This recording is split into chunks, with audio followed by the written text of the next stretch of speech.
Xiaomi est de retour avec une tablette, c'est la Pad 8 Pro qui est là pour concurrencer les leaders du marché avec une tablette complète avec plein de jolies options. Donc, je vais absolument tout vous raconter sur cette tablette aujourd'hui, qu'est-ce qu'on peut faire avec, qu'est-ce qu'on ne fait pas, quelles sont les limites, quels sont les trucs qui marchent pas, hein. Voilà, clairement, on va y aller. Je vous dis tout, vous êtes prêts pour vous aider à faire votre choix sur cette tablette, la Xiaomi Pad 8 Pro. On y va.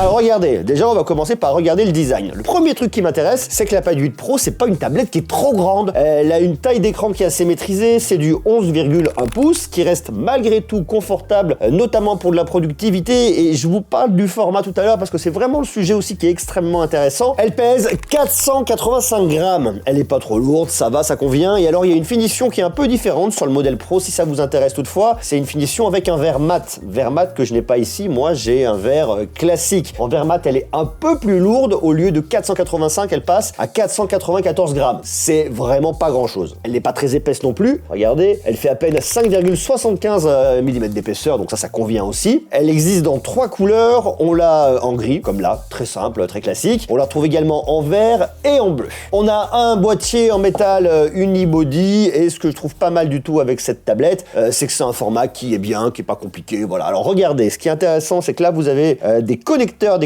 qui vous serviront à brancher un cover qui borde pour la transformer en petit ordinateur. Ok. On a ici une caméra de 50 mégapixels. On le voit là, voilà, juste là. Là, on a un capteur d'empreinte digitale pour déverrouiller extrêmement facilement. Donc ça, c'est aussi vraiment cool et qui est très réactif, hein. Ça, c'est une des différences qu'on a entre la Pad 8 Pro et la Pad 8 qui fait exactement le même format, qui a la même taille d'écran, qui n'a pas l'option en verre mat et qui n'a pas non plus de capteur d'empreinte digitale. Donc voilà, il faut la déverrouiller avec un schéma ou avec un code. Là, sur le modèle Pro, on peut le faire comme ça et c'est vraiment très pratique. Alors, je vous parlais de l'écran parce que c'est un truc qui est intéressant. On a un écran qui n'est pas trop grand, qui fait 11,2 pouces, ok, mais ce qui nous intéresse, c'est le format. On est sur un format 3,5 et le format 3,5, c'est un peu plus allongé par rapport à un 16/9 qu'on pourrait retrouver. Alors, le format 3,5 est idéal pour la productivité. Si vous voulez faire un multitâche, vous le faites extrêmement facilement et sans galérer. Pour la lecture de PDF, vous voyez, vous le mettez comme ça à la verticale. Pour la lecture de documents PDF, vous avez quand même une grande longueur de lecture, donc ça c'est vraiment extrêmement agréable. Et pour le multitâche, lorsque vous le mettez dans ce format-là, eh bien vous avez de la place pour mettre vos différentes applications. Regardez par exemple ici, je vous mets un multitâche avec d'un côté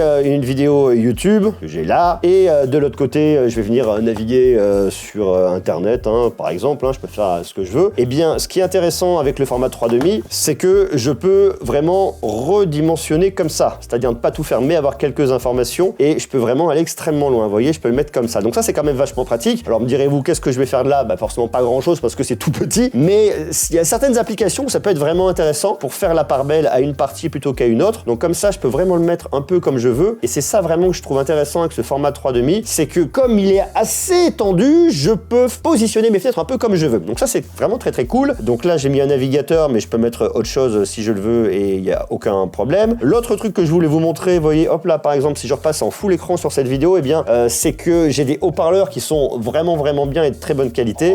J'ai 4 haut-parleurs, j'en ai 2 ici et j'en ai 2 de l'autre côté. Le son est vraiment bien.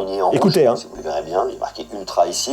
Le son est vraiment bien, j'ai pas de déséquilibre entre la droite et la gauche, j'ai de la rondeur, j'ai des basses, j'ai du grave. Pour moi, ça convient vraiment très bien. En plus de ça, vous avez du Dolby Atmos et du Hi-Res Audio Wireless. Donc vous pouvez vous connecter avec vos écouteurs, vous aurez une très bonne qualité et tout se passe bien. Et cet écran est tout simplement vraiment bien pour venir regarder vos contenus sans aucun problème. La résolution, c'est du 3,2K, donc ça c'est très bien. 3200 pixels par 2136 pixels juste là. J'ai un taux de rafraîchissement maximal de 144 Hz. Ça veut donc dire que vous pouvez utiliser bien évidemment cette tablette pour jouer à vos jeux et profiter d'une expérience avec de la fluidité qui va être super agréable pour vos jeux. Donc ça c'est vraiment bien. Le 144 Hz, ça marche pour vos jeux, mais pas uniquement pour vos jeux. Ça servira également sur certaines applications lorsque vous allez venir scroller pour avoir quelque chose d'extrêmement fluide et c'est vraiment bien. Après, ce qu'il faut savoir, c'est que c'est pas une tablette qui est extrêmement lumineuse. On va pas avoir la même luminosité qu'on a sur un smartphone et on s'en doutera. Comme on a une taille d'écran qui est plus grande, si vous avez la même luminosité que sur un smartphone, vous risquez d'avoir une autonomie qui baisse énormément et c'est pas ce qu'on souhaite. Ici, le pic de luminosité, c'est 800 nits pour regarder du contenu en intérieur, dans le côté de la productivité et même un peu en extérieur, mais pas trop en plein soleil, ça conviendra. En plus de ça, ce qui est vraiment bien, c'est qu'elle est certifiée par TÜV Rheinland et émet très peu de lumière bleue. Et ça, c'est fait grâce au matériel, pas grâce au logiciel, donc c'est vraiment bien. Comme sur le Xiaomi 17 Ultra, hein, c'est ce que je vous ai présenté l'autre jour. Elle est certifiée également Flicker Free, prend soin de vos yeux et elle respecte votre cycle circadien. Donc lorsque vous allez dormir, elle va pas vous mettre de la lumière bleue plein la tête, ça va. Après, mon conseil, c'est de pas trop regarder les écrans avant de s'endormir. Ça permet de passer une meilleure nuit et c'est quand même mieux. Bien évidemment, un écran Dolby Vision, HDR10, enfin bref, on a un écran qui est bien calibré, de bonne qualité, la diagonale est vraiment bien, ça c'est bien. Je veux qu'on parle un petit peu de performance. Ça, c'est un sujet qui nous intéresse également. On a un Snapdragon 8 Elite à l'intérieur. C'est une puce de Qualcomm qui est gravée en 3 nanomètres, qui est très efficace au niveau, bien évidemment, de la performance. C'est une de leurs puces les plus haut de gamme, très bonne au niveau de la performance, très bonne au niveau de l'autonomie. Donc, je vous parlais tout à l'heure du taux de rafraîchissement 144 Hz. Et bien, ici, vous êtes sûr que vos jeux vont tourner sans aucun problème. Fluidité, pas de lag. Donc, vous alignez un peu les planètes pour avoir une superbe expérience de gaming sur votre tablette. Ça, c'est chouette. Et puis, il y a un autre truc qui est vraiment cool à savoir, c'est que vous avez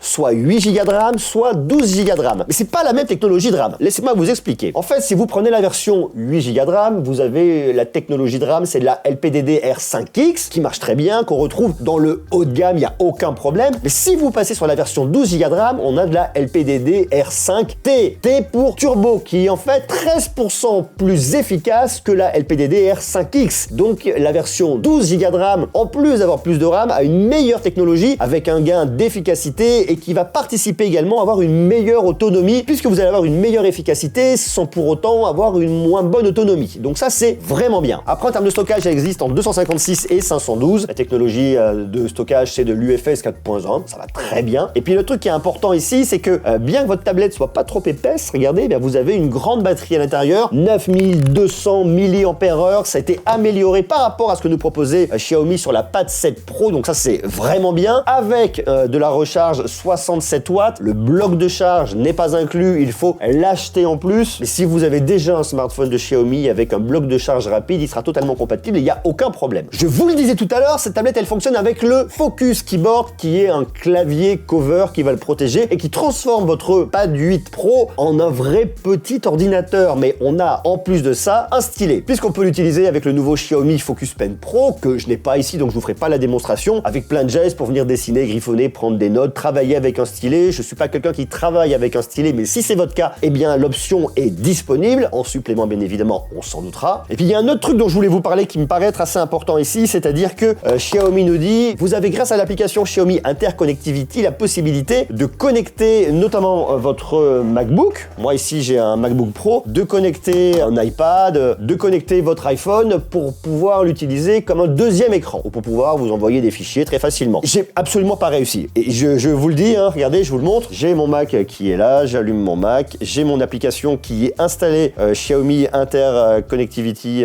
qui est juste là. Donc bon, voilà, elle est là, elle est connectée. Je suis connecté sur le même réseau Wi-Fi, je suis chez moi, il n'y a pas de VPN, il n'y a rien qui bloque. Et lorsque je cherche à me connecter, ben ça marche pas. Donc en fait, ça c'est un truc qui m'embête un peu parce que lorsque à un moment je finis par arriver sur une page pour m'aider à savoir comment faire, et ben je finis par tomber sur une page écrite tout en chinois. Je parle absolument pas chinois. Et puis ça me frustre quand même pas mal, quoi. Vous voyez, j'arrive sur cette page pour chercher un peu d'aide, sauf que sur cette page, et ben ça m'aide pas des masses, quoi. Voilà. Et là, je vous cache pas que je suis un peu embêté, quoi. Donc a priori, ça doit pouvoir fonctionner. Il vous faut HyperOS 3. J'ai HyperOS 3, tout est installé, mais dans les faits, j'ai pas réussi à le faire fonctionner et je trouve ça quand même vachement dommage. Autre truc qui est intéressant, c'est que je vous le disais, vous avez une caméra ici avec un capteur de 50 mégapixels. On ouvre à f1.8. Alors attention, on va pas utiliser sa tablette pour venir faire des photos, mais par contre, pour le côté productivité et venir scanner notamment des papiers, des documents, des notes de repas ou ce dont vous avez besoin, eh bien, vous avez une bonne caméra qui est vraiment de bonne qualité, donc ça c'est quand même très très cool. Hop là, regardez, je pose ici une vieille cassette de mon vieil ordinateur Amstrad. Donc là voilà, hop là, regardez, je la prends, je la pose là, hop, j'appuie sur le bouton, je fais la photo. Donc là j'ai ma photo, je suis content, ça me va bien, ça me rend heureux, c'est cool. Il y a également une caméra de selfie de 32 mégapixels pour mes visios, pour le travail, pour pouvoir voir mes collègues ou faire quelques photos. Je suis pas convaincu pour les photos, mais plus pour la visio professionnelle, et ben je peux le faire. C'est bien évidemment une tablette qui a du Wi-Fi 7, forcément compatible Wi-Fi 6E ou Wi-Fi 6. Attention ici, vous n'avez pas de 5G, il n'y a pas d'option pour avoir votre tablette en 5G. Donc si vous vouliez l'avoir uniquement avec vous avec de la 5G, c'est pas possible. possible. Ce que vous faites à ce moment-là, vous faites un partage de connexion depuis votre smartphone et vous pourrez la connecter, ça fonctionnera. Vous n'avez pas non plus de GPS à l'intérieur, donc si vous vouliez l'utiliser pour des applications GPS, c'est pas possible. Parlons maintenant des tarifs. Ça, c'est le sujet qui nous intéresse également. Regardez, alors qu'elle est disponible, je vous l'ai dit, en plusieurs versions. On a déjà sur un écran classique, pas un écran mat,